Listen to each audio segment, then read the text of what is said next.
Mr. President, we are in the midst of trying to provide appropriations for the Department of Homeland Security.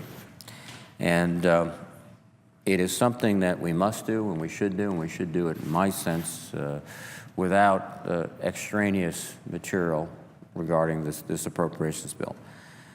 Over the past 2 weeks, the state of Rhode Island has been beset by a series of snowstorms. In fact, the state could face another foot of snow this weekend. And in coordinating a response to disasters like this, my state depends upon the Rhode Island Emergency Management Agency as well as local emergency managers.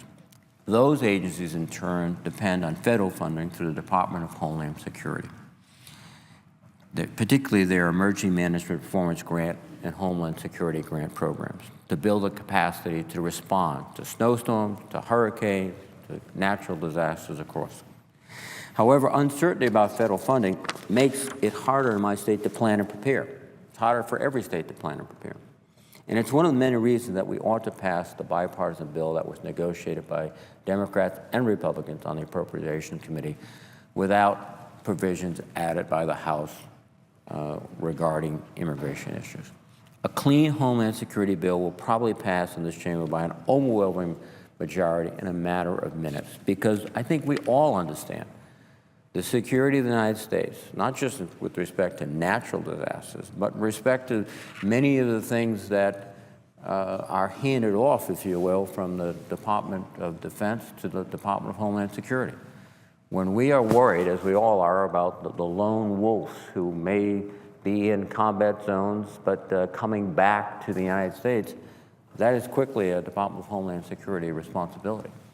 And I don't think we want to confuse the issue of defending the homeland, protecting communities from natural disasters with other issues. This is common sense legislation. We've seen it before, and we have to move, and we have to move with, I think, alacrity to get this done. It's about protecting the American people from natural disasters and also, unfortunately, in this world we live in, the potential for terrorist activities that emanate elsewhere but are directed against the United States. So issues that are unrelated to funding the department, I think, should be put aside. We can deal with them. We can deal with them through the authorization process, but let's get this department fully appropriated so it can continue.